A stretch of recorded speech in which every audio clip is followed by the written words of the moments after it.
I am covering many topics, but I do want you to get these tools, so just bear with me.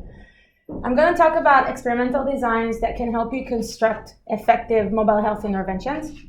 And this year I'm going to do something very new that I've been wanting to do for quite some time. And this is interesting because I've been given a talk at the mHealth Institute. I think it's my 4th or 5th year, I don't remember. And every year I'm changing my slides because every year I'm learning something new. But one thing that I always wanted to do is I wanted to be able to connect multiple types of designs by offering a list of questions that we as investigators need to ask ourselves in order to decide which design to use. And it took me some time to connect the dots in a way that it would make sense to me. So now finally it makes sense to me and I want to share this with you. This is just a suggestion, right? I think that it works for me in terms of making a decision about which design to use, but it might not work for everybody. It's the first time I presented this, so if you think it's useful, let me know and maybe I'll write it up. And if you think it's not useful, you should also let me know. So I'll just go and sit in the dark and cry all by myself. But we can have a very useful discussion if you don't think that it's useful, and maybe we can improve this framework together. Anyway, what I want to do more specifically is to provide an introduction to 3 types of experimental approaches that are kind of new. Kind of new because, they've been here for the past 10 years, some of them for the past 5 years. So I don't consider them new anymore. But anyway, these are factorial designs, SMART designs, and MRTs. SMART stands for sequential multiple semi-randomized trials. MRT stands for micro-randomized trials. One thing to keep in mind about this framework is, first of all, when I talk about other designs or another design, I usually talk about randomized controlled trials, standard randomized controlled trial where you compare an intervention to control, or multi-arm trials. And here I say standard factorial designs. And the reason I say standard, it's because all these 3 designs are actually factorial designs. And I hope that by the end of this talk, you'll see why and how. But these are standard factorial designs. And these 2 are sequential factorial designs, and I'm going to show you exactly how this works. All right, so the way I'm going to do this, and I'm going to go through each one of these questions that we need to ask ourselves as scientists in order to decide which design to use. And I'm going to show you examples where the answer to the question is yes or no. All right, so we're going to do this one step at a time. You ready? All right, if I'm going too fast, let me know. I'm going to slow down. The first question that I think that we need to ask ourselves as investigators wanting to develop a mobile health intervention is, does our intervention include multiple components? And let me explain what I mean by a component. A component is any aspect of the intervention that you can separate for study purposes. So for example, the content of the intervention can be a component. The intervention intensity can be a component. Are you providing high intensity, low intensity, highly burdensome, less burdensome? The intervention modality can be a component. What are you using to deliver the intervention? In-person sessions and mobile technology, websites, and so on. And components can also be features that you use to enhance compliance and engagement, like reminders and rewards, and Caroline will talk about this later. What I think we need to keep in mind is that in most cases, mobile health interventions are multi-component interventions. So let me show you an example where the answer to the question is yes. I'm interested in developing a multi-component intervention. Quick note about the examples that I'm using. All the examples that I'm using are based on existing studies, and I try to acknowledge these studies in my slides, but they are simplified versions of them. So if you were involved or you are familiar with a particular study and you're like, oh, this is not how it went, this is not how they did it, you're right, this is not exactly how they did it. It's just a simplified version for illustrative purposes. Are we good? All right. So here's an example where the answer is yes. I'm interested in developing a multi-component intervention. This is an example based on Bonnie's study on optimizing technology support intervention for weight loss. And in the process of developing her intervention, she had multiple components in mind. You see, telephone coaching, report to a primary care provider about progress, text messaging, meal replacement, and body training. This is training significant others to be supportive of weight loss. These 5 components can be separated out for investigation. This is why it's a multi-component intervention that Bonnie wanted to develop. But let me show you an example where the answer to the question is no, I'm not interested in developing a multi-component intervention. For example, sometimes your intervention can include a single component, and that's perfectly fine. For example, just meal replacement, all right? If your intervention includes a single component and you want to compare this component to control, to standard of care, you should consider a randomized controlled trial, right? Or you want to compare this to something else, then you should consider a 2-arm trial. Does that make sense? Sometimes, this is interesting, this happens. Sometimes the intervention includes multiple elements, but these are not components because you cannot separate them out for investigation. Tell them that you're busy and tell them that I said that. So you see, this is an interesting example from an existing study that I'm currently involved in where we couldn't separate the phone coaching from the text messages because to make the phone coaching happen, we had the coach text the participant in order to set up the meeting and encourage them to participate, right? So the text messaging became part of the coaching and we couldn't separate them out for investigation. Does that make sense? So it's like I have a multi-element intervention, but I cannot separate them for components that can be separated out for investigation. Does that make sense? In which case, you can consider these two components together, and if you want to know how well they work compared to control, then again, your entire package can be compared to control by using a standard randomized control trial. Does that make sense? Okay. So let's assume that the answer to the first question is yes. Then we move to the second question, and the second question is, do we, the investigators, do we have open scientific questions or knowledge gaps about the selection of components? Here's an example where the answer is yes. Let's go back to Bonnie's example, and let's assume that Bonnie knows that she should include telephone coaching, report to primary care provider, and body training in her intervention. She has sufficient empirical evidence to support the inclusion of these components, but guess what? Let's assume she doesn't know whether she should include text messaging and meal replacement. Now she has open scientific questions about the selection of components. You with me? Yeah? So this is where the answer to the question is yes. But here's an example where the answer to the question is no. Let's assume that you know everything that you need to know in order to develop a high-quality package. You know that each one of these components should be included. You have evidence and practical considerations supporting the inclusions of all 5 components. In this case, what you should consider is a randomized controlled trial, taking your package and comparing it to control to confirm its effectiveness. Right? Does that make sense? All right.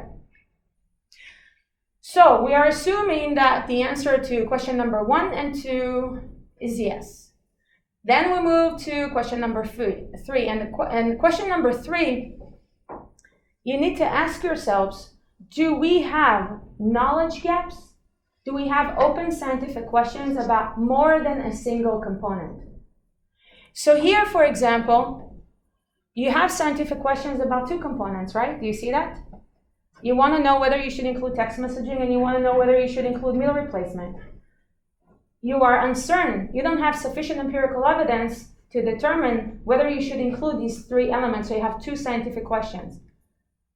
Here's an example where the answer is no. Let's assume that I know that these 4 components should be included, but I don't know whether text messaging should be included in my intervention, right? If I don't know whether text messaging should be included in my intervention, I'm interested in, I have a scientific question about the selection of a single component. What kind of design should I select? You tell me. What should I do? If I want to know if my intervention package should include text messaging, what should I do? Give me suggestions. Yeah. I would take the package with and without text messaging, right? I would compare the package with text messaging and the package without it. Does that make sense? It's a standard 2-arm trial, right? Everybody with me? All right. Okay, so let's assume this is why if the answer is no, if you're only interested in a single component, you should consider another design. But this is where it gets interesting, in my opinion anyway. Let's assume that the answer to question number 3 is yes. Then you move to question number 4. And question number 4 is very interesting. Question number 4 is, do we have scientific questions about intervention timing? And I want to explain to you what I mean by intervention timing. The questions that I showed you earlier were about, the examples were about the how to intervene, which component to include, what level or intensity to include, which modality to use to deliver the intervention, right? But now I'm talking about questions about the when. Questions about when are questions about when it is best to deliver a specific component, and which component should we offer at different time points. These are scientific questions about the when to intervene, when to deliver a component. But I want to start by showing you an example where the answer to the question is no. I don't have questions about intervention timing. Look at this example. Do I have questions about intervention timing here? Yes. Yes, I do. Tell me why. Because who knows when it's the best time to send a text message? No, but the way the questions are framed here. Should we offer text messaging and should we offer meal replacement? Oh, no. No. You see, there are no questions about timing. The way I framed it, and Donna is right. These questions are really interesting. I'll get to that. But here, the way they are framed, it means that I'm the scientist. What I want to know is whether we should include text messaging you typically at the beginning of the intervention, and should I include meal replacement typically at the beginning of the intervention. I'm not interested in questions about which component to offer when, right? In which case, we should consider factorial designs. You with me? So we should consider factorial designs when we have scientific questions about multiple components. First of all, we're interested in developing a multi-component intervention. We have scientific questions about the selection of components. We have scientific questions about more than a single component, and timing is not an element in our investigation. We don't have scientific questions about timing. So far, so good? All right, so let's talk about factorial designs. I think that we're all familiar with factorial designs, so I'm going to do this really quickly.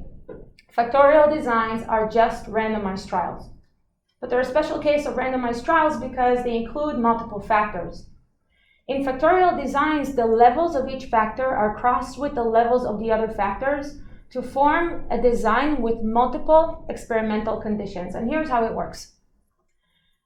Say that I want to know whether I should include text messaging in my intervention and whether I should include meal replacement in my intervention. I'm going to consider two factors, one for each component. Factor 1 and factor 2. Both will have two levels, on and off. On when the component will be activated and off when it will not. On for participants who will receive text messaging and off for participants who will not. Same thing here. On for participants who will get meal replacement and off for participants who will not. You with me? So what I can do now is I can take the two levels of text messaging and I cross it with the two levels of meal replacement, which will give me a 2x2 design with 4 experimental conditions. Do you see that? We're all familiar with 2x2 designs. Very simple. Condition number 1, participants will get both text messaging and meal replacement. Condition number 2, they will get text messaging and not meal replacement. Condition number 3, they're going to get meal replacement, no text messaging. And condition number 4, the poor people, they're not going to get anything. So far, so good? All right. Let's assume that I can conduct a trial with 400 participants. Let's ignore attrition. I will randomly assign equally my participants to each one of these experimental conditions. The reason I do this is to preserve the balance property of the factorial design, which maximizes your power. If we have time, I can explain this, but it's pretty intuitive. So I have 100 participants in each one of the 4 conditions. So far, so good? All right. Let's assume that I conducted the trial, collected the data. My outcome is weight loss at the end of the program, at the end of month 12. The question is, how do I use the data to answer both scientific questions? And the answer to this is by estimating main effects. So let me explain what main effects are. A main effect is the effect of each factor. It's the difference in the outcome, in the primary outcome, between the on level and the off level of a factor, averaging over the levels of the other factors. Just like in the two-way ANOVA, where you have the 2 factors, you have the 2 main effects in the model, and the interaction, right? The main effect is the difference in the response, in the outcome between the on level and the off level of the factor averaging over the levels of the second factor. And this is how it works. To decide, to use the data, to decide whether I should include text messaging in my intervention or not, I will estimate the main effect of text messaging by taking the average weight loss across the two conditions in which participants receive text messaging, and I will compare it to the average weight loss across the two conditions in which participants did not receive text messaging. Do you see that? Notice this is a comparison of the mean outcome of half of my sample versus the other half. You with me? I'm comparing data, outcome information from 200 participants and 200 participants. It's kind of like a two-arm trial, right? Compare half of the sample versus the other half. Same thing for meal replacement. To decide whether I should include meal replacement in my intervention, I will estimate the main effect of meal replacement by taking the average weight loss across the two conditions in which participants received meal replacement, and I will compare it to the average weight loss across the two conditions in which participants did not. Do you see that? This comparison will be based on how many participants? On data from how many participants? 400. 400. I'm still comparing half of my sample versus the other half. Do you see that?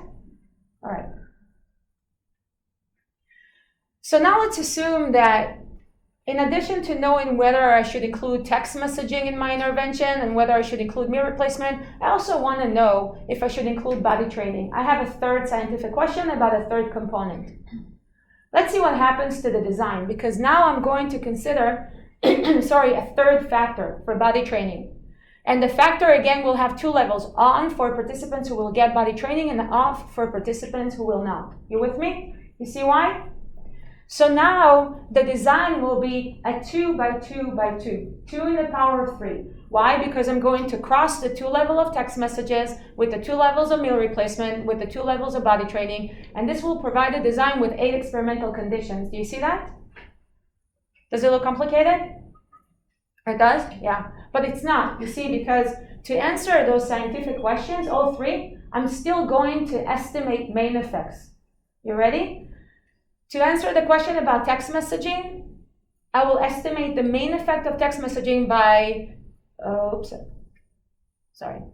will estimate the main effect of text messaging by taking the mean outcome, the average weight loss across the 4 conditions in which participants received text messaging, and I will compare it to the average weight loss in which they did not.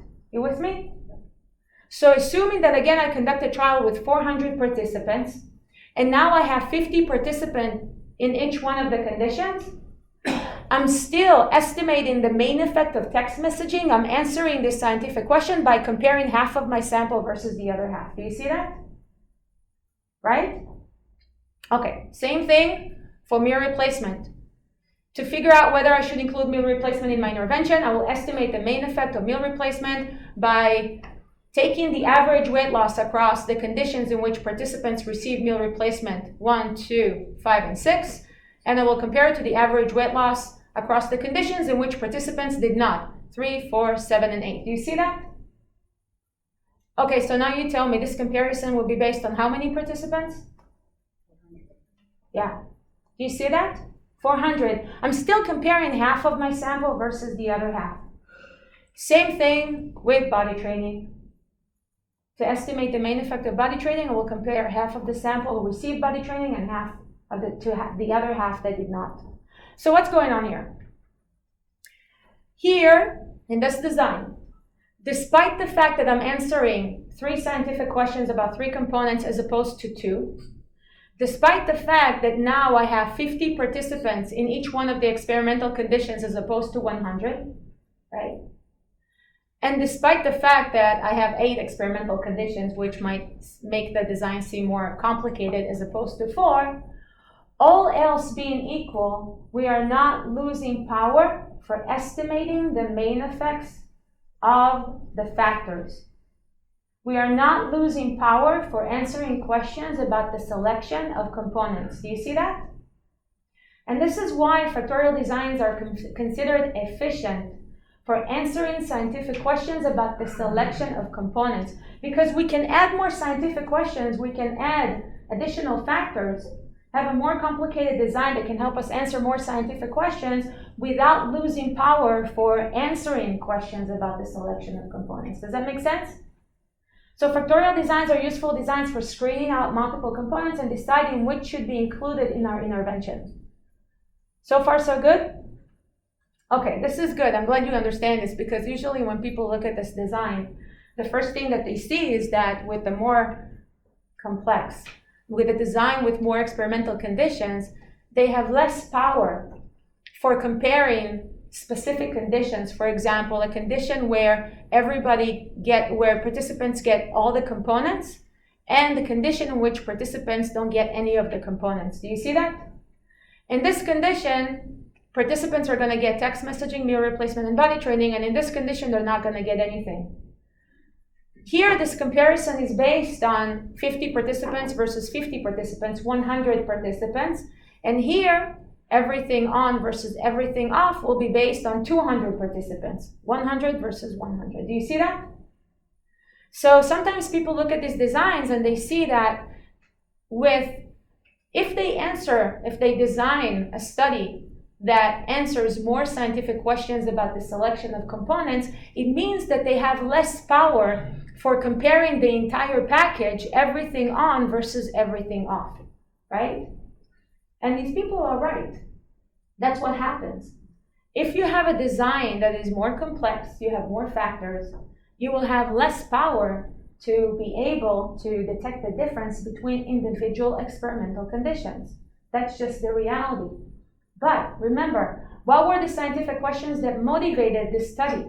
The scientific questions weren't about the comparison of everything off versus everything on, right? The scientific questions were about which component we should include. And if the scientific questions are which component you should include, then factorial designs are the most efficient designs that you can use. If your scientific questions are about whether the package, everything off is better, everything on is better than everything off, if that's the primary scientific question, then what should you do? What should you do? Consider another design, right? Consider a randomized controlled trial. Does that make sense? Okay. Throughout, I'm going to provide useful resources that you can go to if you want to learn more about these designs. There are a lot of useful resources out there. What's included in my slides are my go-to papers or books. These are usually the papers or the books that I go to when I have questions about how to use these designs. I highly, highly recommend Linda Collins's new book. Phenomenal. Yes, questions? Can you go back to the question, the questions you asked earlier? I have a question about the questions you try to answer. I got this. What you're trying to get. If you wait. question, let me do this. No, the last. Yeah. Hold on. Yeah. No. No. It's moving too fast. The slide just before the references. This one? No. Yeah. This one? Right. All right. Yeah. So I got this. Like if we try to answer the question, should I include text message or not? Should I include mirror replacement or not? I got that, and then the power and sample size. What if I want to ask the question? Do I include text message or mirror replacement? What if I try to compare text message versus mirror replacement? You tell me. If you want to compare text messages versus mirror replacement, what would you do? So, and then do I include the, is this still 100 versus 100? If you want to know whether you should include mirror replacement or text messaging, then what I would do is I would conduct a randomized control, and not randomized control, and two-arm trial, where in one of them I include text messaging, and in one I include meal replacement, because that's your scientific question, right? It's either or. Oh, okay. Right? Okay, another scenario. What if I try to find out what is the most effective component out of the three? I have three, like I can only afford one, Mm-hmm. and I want to find out which one is the best out of the three. If I want to know which one is the best out of the three, that's the scientific question. I mean, everybody, you can chime in. That's my opinion. I would do a 3-arm trial. In one of them, I would have text messaging, in the other one, meal replacement, in the other one, body training. I would compare the 3 conditions. A 3-arm trial. That's what I would do. Yeah. Say that you have some idea that the attrition levels for your factors will be different. Mm-hmm. Is there a way to think about how you might change the amount that you allocate to each so that you can preserve your power at the end? Yeah, you can do that. I mean, this is a very interesting topic. I'm personally very interested in this. The question is, and we can talk about this later, because the question is, do you know about this a priori, so you can plan a priori, or is it something that you measure in the course of the design, the course of the study itself, and you want to act upon it? In which case, the method that you use will be different, right? But definitely you can do that. There are ways to go about it. All right, additional questions? Yeah. So I understand that the sample size doesn't change when you're looking at main effects, but if you're varying multiple factors, would you expect that the error distribution would change because you have more heterogeneity? You mean interactions? Yeah, I guess so. Yeah. So you say the power isn't affected, but is it Yeah. really not affected? Yeah, so this is interesting. I spent a lot of time thinking about this, actually. You want to see something interesting? I know we don't have a lot of time, but I'll do this really quickly. So what's an interaction? You ready? What's an interaction? An interaction is the difference between two differences. It's the difference between two simple effects. For example, the interaction between text messaging and meal replacement is actually the difference between two differences. The difference between the on and off levels of meal replacement when text messages is set to on versus the difference between the on and off levels of meal replacement when text messages is set to off. Do you see that? So the main effect of meal replacement, on versus off when text is on, minus the difference between on meal replacement and off meal replacement when text messages is set to off, right? So by doing that, the difference between differences, we'll be able to see whether the effect of meal replacement varies depending on the level of text messages, right? You with me? Okay, but notice, I wish I had a board. But you can see how many participants will contribute information that can help me estimate this effect. Notice what I did. I took the difference between these two conditions, the difference between these two conditions, and the interaction is this difference minus this difference. How many participants will contribute information that I can use to estimate this interaction? How many?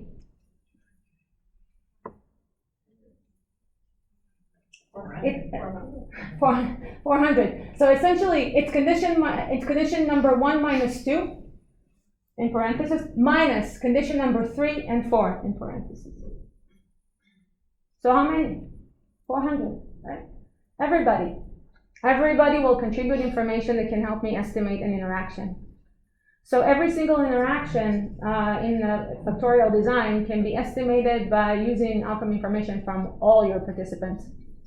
But usually the effects, the standardized effects of interactions tend to be smaller compared to main effects, right? And you are correct in the sense that I also think that usually they tend to be smaller because it's a more complicated concept, and the variance, the standard deviation, tends to be larger. That's why the standardized effect size of an interaction tends to be smaller, meaning that we have less power to detect an effect. Does that make sense? Everybody with me? Does that make sense? If it was too complicated, I can just write it up for you later at the end so you can see. All right. Moving forward to an example where the answer to question number 4 is yes. I have scientific questions about intervention timing, and this is where it gets really, really interesting, in my opinion. Look at this example. Let's assume that I want to develop an intervention that starts with minimal technology-based support. I don't know exactly what this means. I have a general sense. And then I want to identify participants who are not losing enough weight by week 2, and I want to give them more support. And participants who are losing enough weight, I want to just continue with the same initial intervention with minimal support. Everybody with me? Do you see what I want to do? Right? So what's the justification for this? The justification is that I have data, empirical evidence, suggesting that many people benefit from minimal technology-based support, but many people don't. And I can identify them early at week 2. Those people who are not losing sufficient amount of weight by week 2 are highly likely to fail ultimately. So I want to catch them before they fail. You see that? And I want to give them more support. Otherwise, leave them alone. It's not working, don't fix it. Do you see the rationale? It makes sense to you? All right. I'm glad, because let's assume that I have 2 scientific questions. The first one is, what should be the best minimal technology-based support? Should it be text messaging or phone coaching? And another question is, what should I provide as additional form of support? What's the best additional form of support? Body training or phone coaching, right? These questions relate to cost because, here, let me go back, text messaging is less costly than phone coaching, but phone coaching might be more effective because it involves supportive accountability. Here, phone coaching might be more expensive than body training, but body training involves the support of other people and not just the coach, right? That's the kind of the motivation. All these examples are hypothetical. So notice what is happening here. I have scientific questions about intervention timing because I want to know which component to offer at different points in time. I want to know what to do at week 0 and what to do at week 2. So now timing becomes an element in my investigation. You see that? I have questions about which component to offer at different points in time. I have questions not only about how, I have questions about when. And when I have scientific questions about when to offer components, it means that the components under investigation, the components that I have scientific questions about, they attempt to address, or they are designed to address conditions that change over time. I'm going to explain this in a second. And if the components that I want to investigate are designed to address conditions that change over time, the 5th question is, are these components designed to address conditions that change slowly, relatively slowly, or rapidly? It sounds complicated, but really it's not. Let me show you an example where the components under investigation are designed to address conditions that change slowly, in which case you should consider it smart. Look at this example and notice what is happening here. Participants who are not losing sufficient amount of weight by week 2, I want to give them more support. This additional form of support is designed to address conditions that change or unfold over 2 weeks. The assumption is that insufficient weight loss, early signs of non-response will unfold over 2 weeks, right? And when they unfold, when there are signs of early non-response, I want to do something about it. I want to address these conditions by offering more support. Does that make sense? You see the issue? That's what I mean by the components are designed to address conditions that change over time. Here, the components are designed to address conditions that change relatively slowly over 2 weeks. And by relatively slowly, I know that it's slow and fast is relative, but relatively slowly usually means over several days, several weeks, months, and years, right? That's what it means relatively slowly. And here, these conditions are addressed with adaptation. And I want to show you what I mean by that. What am I doing here? At week 2, participants who are not losing sufficient amount of weight, I'm giving them more support. And those who are losing sufficient amount of weight, I leave them alone. They continue with the same initial intervention. That's the kind of intervention that I want to design. You see that? It's adaptive in the sense that I'm offering different interventions to different people depending on ongoing information that I collect about the person. Do you see that? The term adaptation refers to the use of ongoing information about the participant to decide what to do, to offer different components, different treatments. Does that make sense? Adaptation can be operationalized or can be described by using decision rules. This decision rule describes the adaptation that I'm using here in order to address conditions that change relatively slowly, in order to address early signs of non-response that unfold over 2 weeks. Look, If response is no, provide more support, otherwise continue. This description is helpful because you can see that it includes 3 elements. The first element is the tailoring variable. Tailoring variable is information that you use about the participants to decide what to do. And here, we use information about early response status to decide what to do. You with me? That's the tailoring variable. That's the information that you use to make decisions about what to do. The second element is the intervention options. These are different types of interventions, different intensities, different modalities that you use to deliver the intervention. Here, notice, there are 2 options. Either provide more support or continue. So the intervention options can also be tactical decisions or tactical options. The third element are the thresholds or the levels of the tailoring variable that differentiate between conditions in which you need to do one thing versus another. These levels, no and yes, of the tailoring variable, early response status, they differentiate between conditions in which we need to provide more support versus continue. Do you see that? Yeah? All right. So these 3 elements are part of what we call the adaptation process. The adaptation process is a process where you monitor the person to obtain information about the tailoring variable. And you use information about the tailoring variable to decide what to do based on pre-specified thresholds or levels of the tailoring variable, right? And then you deliver the recommended intervention. That's the adaptation process. The adaptation process is triggered at decision points. These are points in time in which we need to make decisions. And here we make a decision at week 2. Why? Because this decision rule, the adaptation process, is designed to address conditions that unfold over 2 weeks. You with me? Yeah? All right. And the adaptation process is also guided by the need to achieve proximal outcomes that can help us achieve the ultimate goal of the intervention. The ultimate goal of this intervention, or the distal outcome, is to help participants lose 5% of their body weight by month 12. That's the ultimate goal. That's the distal outcome. We should all specify a distal outcome when we design interventions before the study, before we design the study. That's one of the first things that we need to do. What is the ultimate goal that we want to achieve? But to achieve this ultimate goal, the decision rule, this adaptation process, is designed to address proximal outcomes. Here, the proximal outcome is ongoing weight loss in the course of the program. Look what's happening here. If the participant is non-responsive, if he's not losing, he or she, not losing sufficient amount of weight by week 2, I'm providing more support. Why? Because I want the person to lose weight in the course of the program. Why? Because losing weight in the course of the program can help us achieve the distal outcome, which is 5% weight loss, right?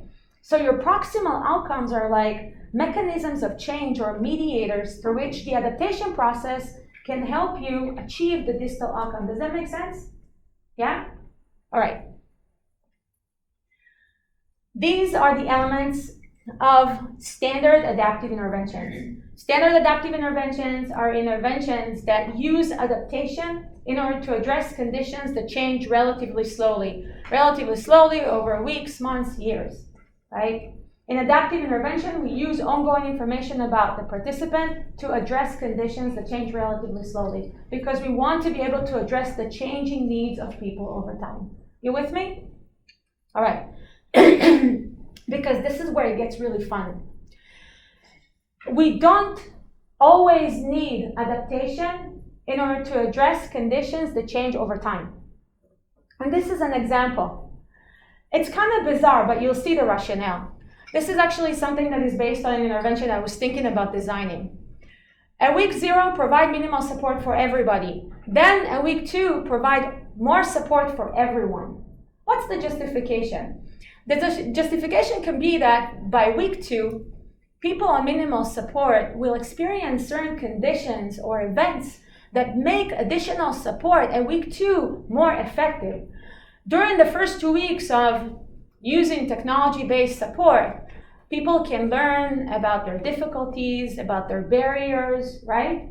Their self-efficacy can improve over 2 weeks, so that when I provide more support, the additional support will be a lot more effective. So in the first 2 weeks, minimal support builds the foundation for more support to be more effective. Do you see that?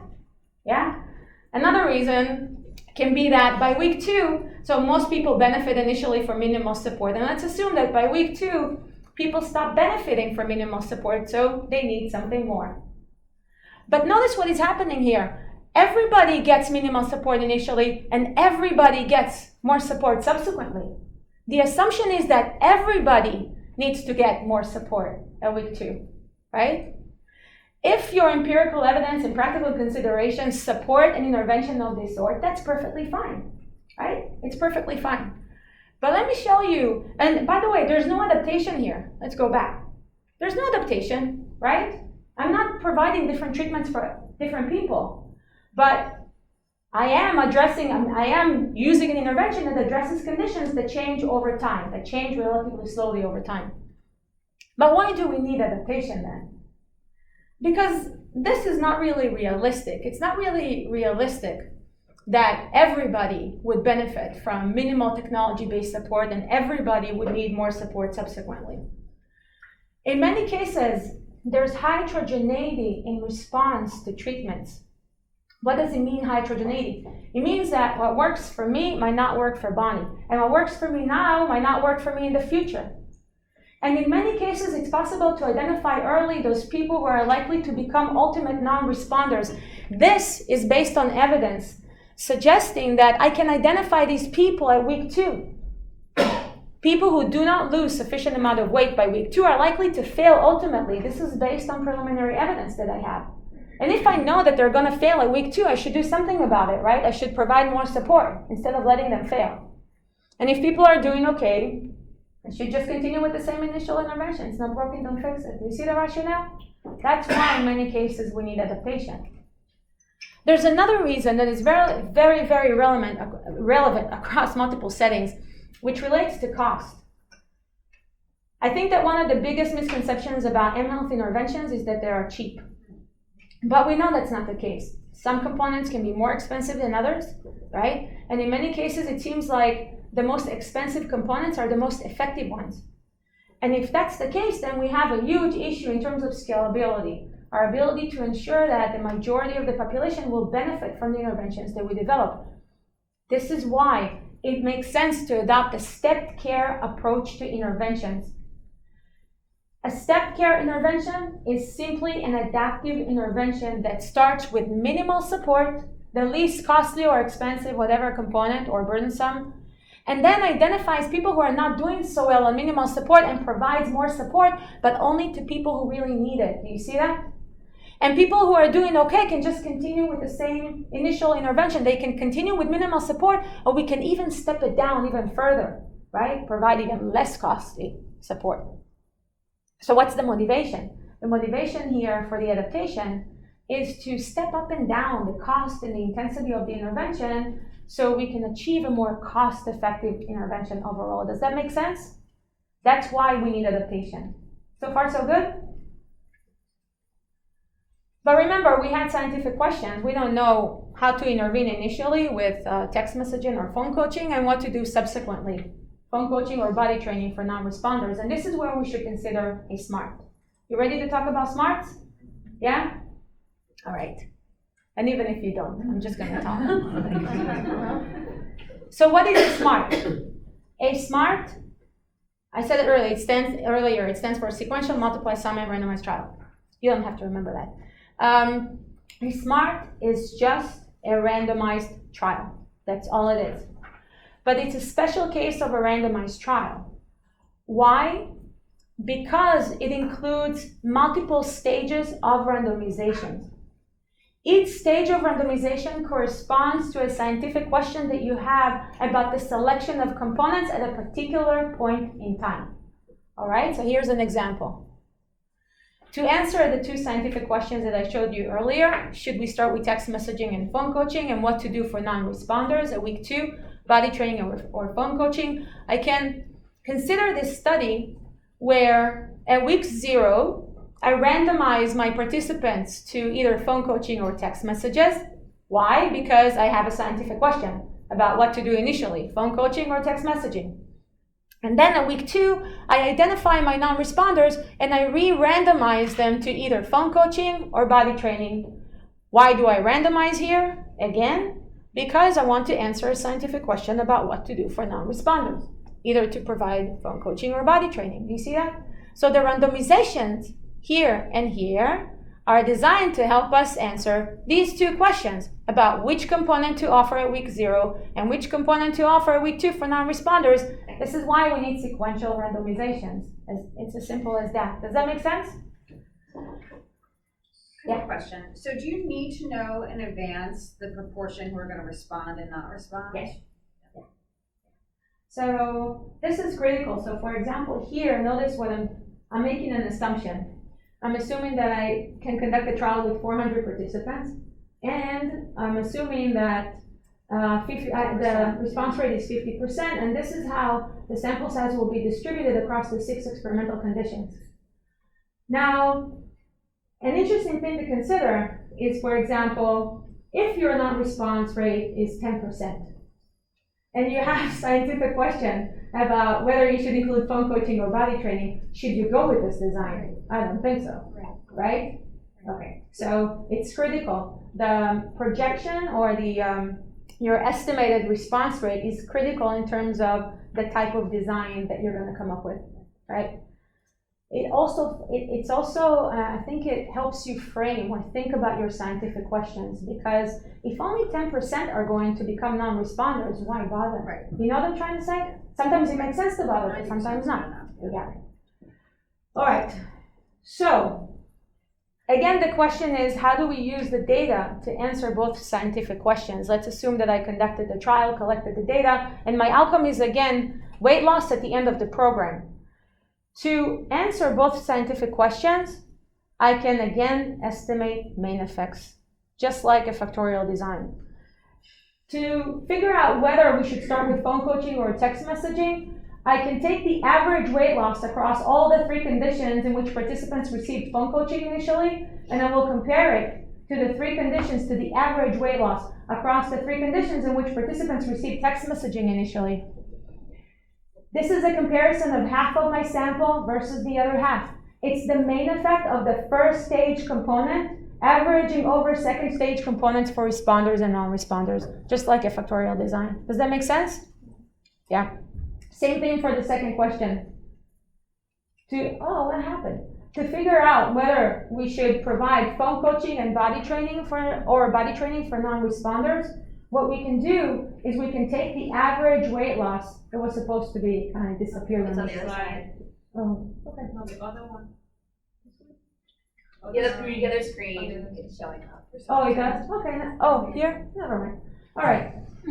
So, no, I need to be on this side a little bit. I feel like I gave this, everybody here a lot more attention. Yeah. Did somebody have a question? Okay. So I can take the average weight loss across the 2 conditions, this one and this one, in which non-responders receive phone coaching, and I will compare it to the average weight loss across the 2 conditions in which non-responders receive body training. You see? This is a comparison of half of my non-responders, the ones who received phone coaching, and the other half, the ones that received body training. That's the main effect of the second stage options or components for non-responders, averaging over or controlling by design for what you did initially. Does that make sense? Yeah? You're not concerned about the fact that I'm not using information from this group? It doesn't bother you? Doesn't bother you? No? No? It doesn't? Why? Tell me why. Oh, you're awesome. This is just awesome. So yeah, the reason it shouldn't bother you is because the scientific question was about what to do for non-responders. So obviously, we don't care about responders. They're not participating in this main effect. All right. So this is interesting. What we need to keep in mind about a SMART is that what makes a SMART is that some or all of the participants get randomized more than once. Why? Because we have scientific questions about when. We have scientific questions about which component to offer at different points in time. That's why some or all of the participants get randomized more than once. Do you see that? Everybody with me? Okay, because now it's your turn. I'm going to ask you questions. Let's assume that I know what to do for responders. For responders, based on existing evidence and practical considerations, I'm going to provide more coaching for non-responders and continue for responders. But I don't know how to initiate my intervention, what to do initially, phone coaching or text messaging. So I only have a single scientific question, what to do initially. In this case, I don't need the second stage randomization. You see that? I don't need it. I only need the first stage randomization because I have a scientific question about what to do initially. Look, this is the design I can come up with. At first, everybody gets randomized to either phone coaching or text messaging, and then subsequently, responders will continue and non-responders will get phone coaching. I'm still interested in developing adaptive interventions here, right? But I don't know how to initiate these adaptive interventions. Do you see my point? Is this a smart?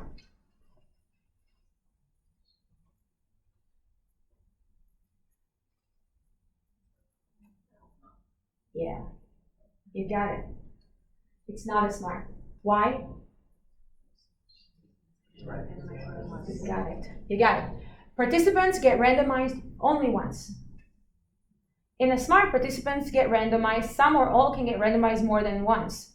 Why? Because we have questions about the when. Because timing is part of our investigation. Here, timing is not part of my investigation. I'm only interested in knowing what to do initially. Right? That's it. Right?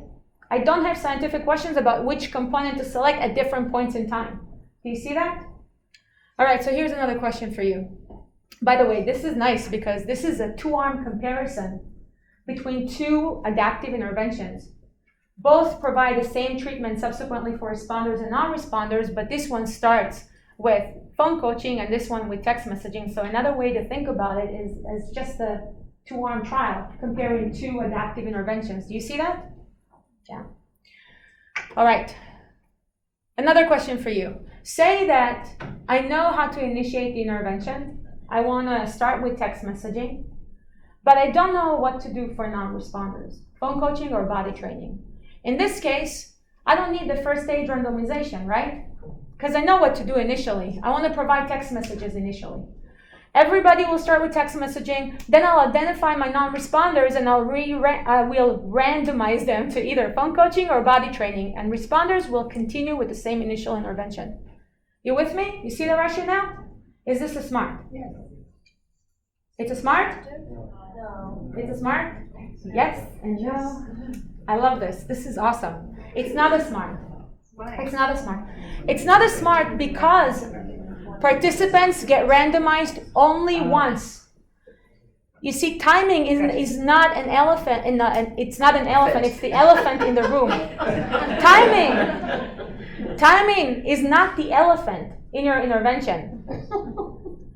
You're not interested in answering scientific questions about which component to offer when. You're interested only in knowing what to do for non-responders at week 2. That's it, right? So this is not a smart.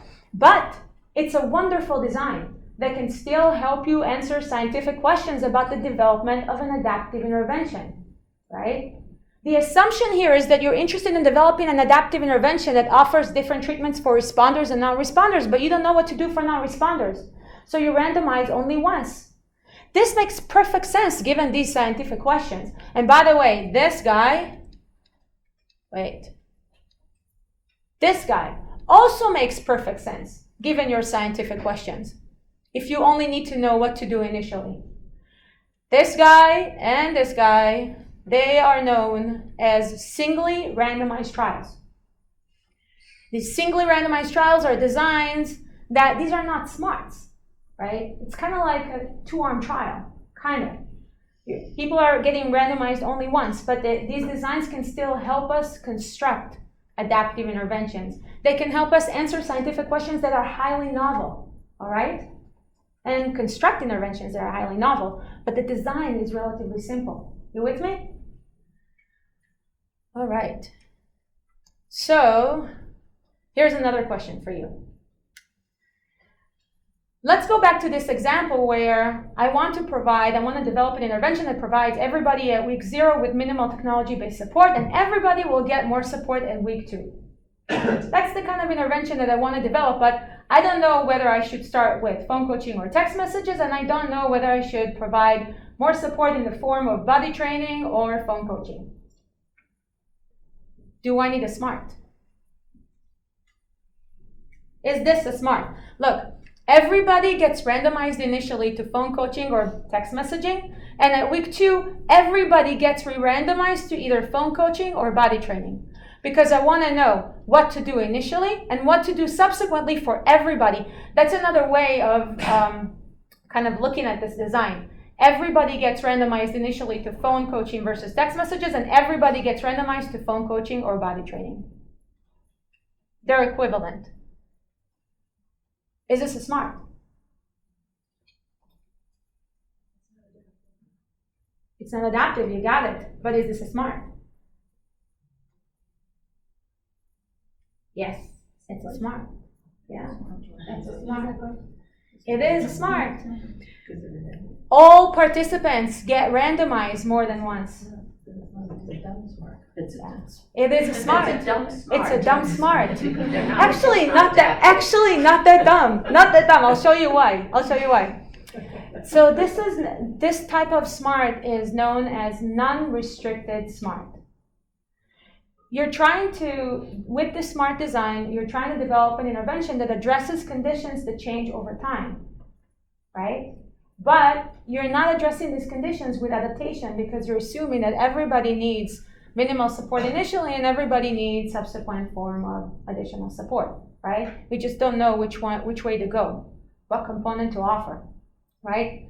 So here, the underlying assumption is that you're not interested in constructing an adaptive intervention right off the bat, that you don't have an adaptive intervention in mind when you design the study in order to address your scientific questions. But by the way, we can talk about this later. This design can inform the development of adaptive interventions really nicely. But anyhow, this is a non-restricted SMART. It's still a SMART. If the scientific questions justify a design like this, then it makes perfect sense. I also like this because this one helped me clarify the connection between SMART studies and factorial designs. You see, here it's easy to see the connection between the two because you can think about this design as a 2x2, where the first component is the stage 1 intervention and it has 2 levels, phone or text. And the second component is for stage 2 intervention, and it has 2 levels, phone or body training. And if you cross the 2 factors, right, then you get these 4 conditions.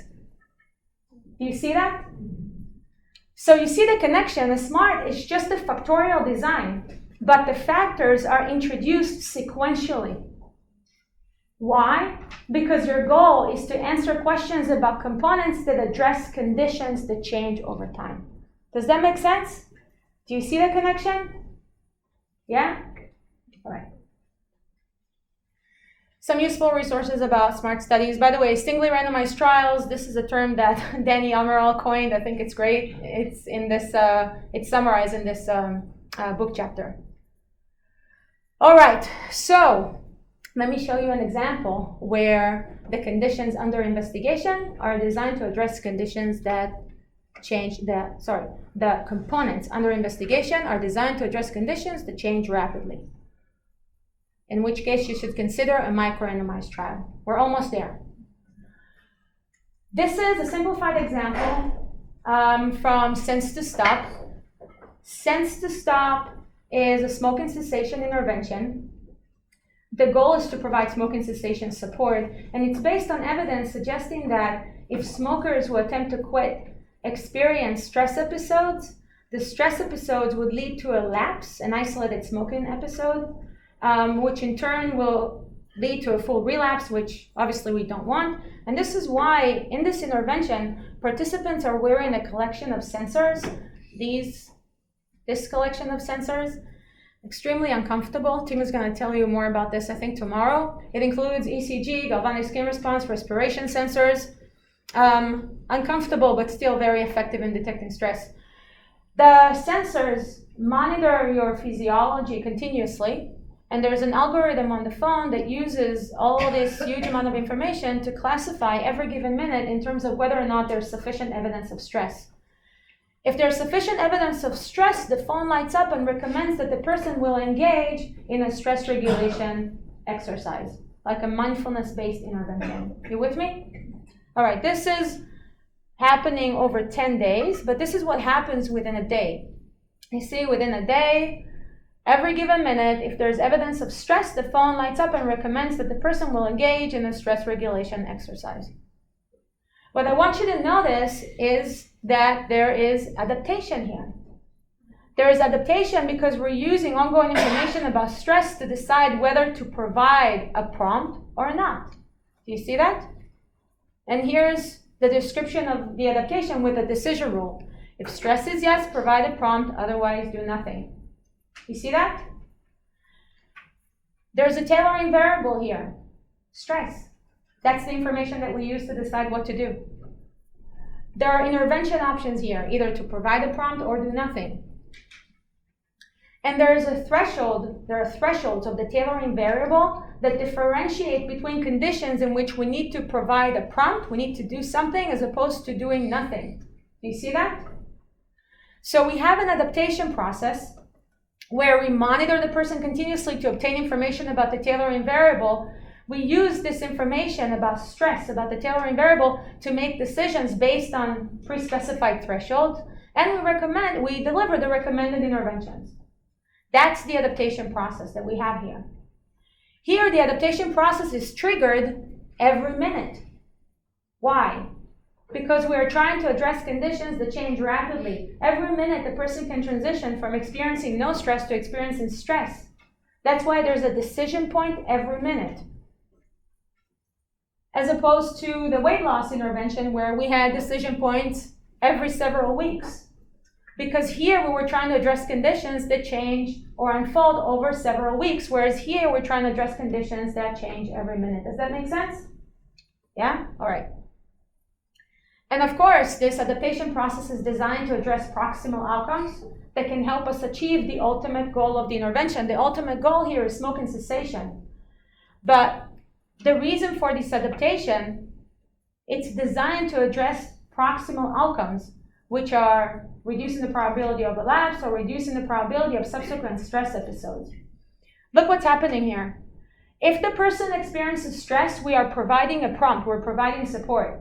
Why? Because stress represents a state of vulnerability for relapse. It represents a state of vulnerability in terms of the proximal outcome. By providing a prompt to engage in stress regulation exercise, we break the link between the state of vulnerability and the proximal outcome. And by breaking this link, we'll be able to achieve the distal outcome, which is smoking cessation. So far, so good? Yeah? All right. So now that we got this, it's clear that here the adaptation is designed to address conditions that change rapidly. These conditions can represent states of vulnerability in terms of the proximal outcomes like stress, but they can also represent states of opportunity in terms of the proximal outcomes, like a person walks by a park, it's a state of opportunity to deliver a prompt, encourage him to take a walk, right? All right? I just don't want us to think about these interventions only in terms of addressing conditions that represent risk for the participants. They can also help us capitalize on windows of opportunity for positive changes, right? Or learning new skills. But of course, I said earlier, adaptation is not always needed to address conditions that change over time, and they're not always needed to address conditions that change rapidly. Look at this example. Let's assume that I have evidence suggesting that most people experience stress following wake up, at noon, and at 6 p.m. If that's the case, I should just provide a prompt at wake up, at noon, and at 6 p.m. for everybody. Does that make sense? I mean, why not? I'm still addressing conditions that change rapidly over several hours. The assumption is that people will experience stress, but I'm not using adaptation. I'm not offering different interventions depending on information about the participant. Does that make sense? The assumption is that everybody will benefit from the prompt at wake up, at noon, and at 6 p.m. because everybody's going to experience stress here, here, here, and here. So why do we need adaptation? We need adaptation because this is often not the case. There's often high heterogeneity in people's experiences of stress, of everything, right? And in fact, stress is pretty much unexpected. Yeah, you can never come up with a model to predict exactly when people are going to experience stress, right? Right? This is why we need adaptation.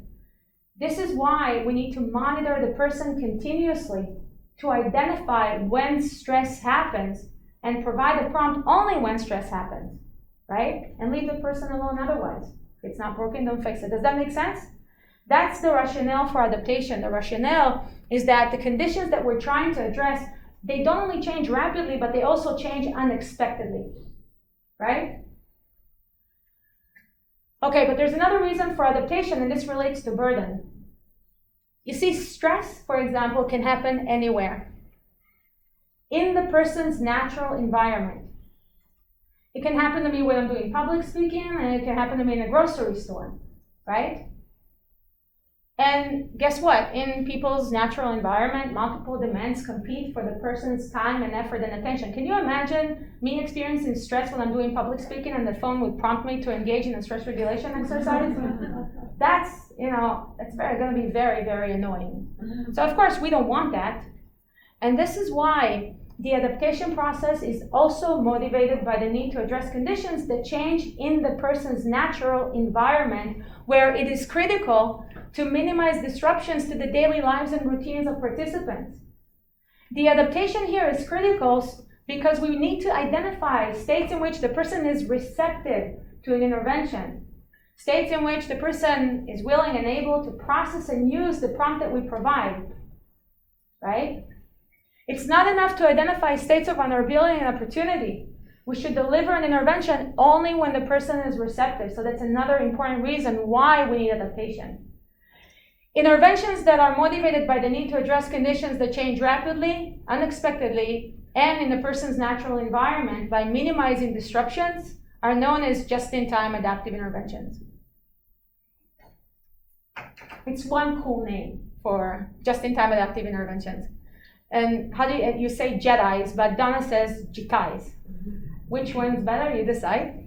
But anyway, this is how receptivity is operationalized in Sense to Stop. Look, in Sense to Stop, we're not only delivering an intervention when the person experiences stress, but only if the person did not receive an intervention in the past 60 minutes and the person is not driving a car. A prompt is provided only when the person is vulnerable and receptive. You see that? All right. This is what happens actually within a day. Every minute, if the person is stressed and receptive, then provide a prompt. Otherwise, leave the person alone. So this is all wonderful, but again, let's go back to the scientific questions. Let's assume that that's the type of intervention that I want to develop. I want to develop an intervention that addresses stress at every given minute in which the person is stressed and receptive. I want to provide a prompt, but I don't know what type of prompt to provide. One way is to provide a prompt that involves more effort, asking the person to go to the mobile app and use an intervention, a self-regulation exercise that takes 5 to 10 minutes. Another way to go about it is to provide a low-effort prompt, recommending that the person would take a walk or take a deep breath, right? There's a difference between the two. And I want to know which way to go. That's my scientific question. So in this case, I'm in a setting where the conditions, the components under investigation are trying to address conditions that change rapidly, in which case I should consider a micro-randomized trial. You with me? So what are micro-randomized trials? Again, they are just randomized trials. That's all they are. And guess what? Very similar to SMARTs, MRTs include sequential randomizations. Why? Because again, they're designed to help us answer questions about the selection of components that address conditions that change over time. That's why you need the sequential randomization. But in an MRT, you need more rapid sequential randomization because you're trying to answer questions about components that address conditions that change rapidly, every given minute, for example. And that's what micro-randomized trials do. That's all they do. You see here, for example, instead of providing a prompt when the person is stressed and receptive, I'm just going to randomize the person to either high effort prompt or low effort prompt. That's it. As simple as that. So at every given decision point in which the person is stressed and receptive, I'm going to randomize. Look at this compared to the SMART. That's why I told you to focus on this description of the non-restricted SMART. Here, it's easy to see the connection between the two. You see, every given minute in which the person is receptive and stressed, I'm randomizing. Here, I'm randomizing everybody at week 0 and everybody at week 2. Here, I'm randomizing hundreds and thousands of times in the course of the trial. Here, I'm randomizing 2 or 3 times. Why? Because here, the scientific questions are about components that address conditions that change fast, and here, the scientific questions are about components that change relatively slowly. That's it. Does that make sense? And you can also see the connection between the micro-randomized trial and a factorial design, right? If this is a factorial design, where you cross the 2 conditions of the 2 levels of the stage 1 factor with the 2 conditions of the stage 2 factor, here you're crossing these 2 levels with these 2 levels with these 2 with these 2, right? It's a sequential factorial design that has factors that are introduced sequentially, but here these factors are introduced at hundreds and thousands of decision points, whereas here they're being introduced at a couple of decision points. Does that make sense? All right. And the data can help us answer questions about the selection of components. It can help us, for example, test the main effect of low effort prompt versus high effort prompt in terms of proximal response, in terms of the probability of a lapse. And this main effect, it's the average main effect. It's averaging across all the decision points in the study. And you can also use the data to identify additional conditions in which people would benefit from high effort prompt versus low effort prompt to test moderators of this main effect, right? Just like a SMART and just like a factorial design. Some useful resources on micro-randomized trials. So Susan Murphy is leading the research on this topic. As always, she's doing a phenomenal job. There's the data analytic methods for analyzing data from micro-randomized trials are all set up for continuous, for binary outcomes. There are sample size calculators. Yeah, go ahead. No, I'm giving you Hey. time. I'm done. So these are just a few examples. One thing to keep in mind about micro-randomized trials is that the data curation process is very intense. The analysis itself is simple. It's very simple. It's like estimating main effects across all the decision points in the study, across all people and all decision points within a person. It's an average main effect. It's not complicated. What's complicated is the data curation, is the process of getting your data to a point where you can actually run the analysis because of the intensity of the randomization and the intensity of the proximal outcome that you collect. All right, so let me tell you, that's my last slide. Let me talk a little bit about my agenda, because we always have an agenda. So my agenda here is not for you to use these designs. So at the end, if none of you will propose a project with micro-randomized trials or MRTs or factorial designs, I'll be extremely happy, as long as you match the design to your scientific question. The point here is not for you to select one of these 3 designs. That's why I showed you examples where you can answer really novel and interesting scientific questions with designs that are relatively simple, right? Because I think that the novelty should not be in the design that we're using, and you're hearing this from a person who is a big fan of research methods. But I still think that the novelty should be in the scientific questions that we have. And the first thing that you need to do is figure out what are the open scientific questions that prevent you from developing a high-quality mobile health intervention. And then think about this process. Think about which design would work best for you. And if you end up with an answer that the best design for you is a randomized controlled trial, go with it. It's perfectly fine, right? Because the novelty is the intervention that you develop and in your scientific questions. All right. Experts in the field. Everything that I know about factorial designs, I learned from Linda Collins and John Ziak.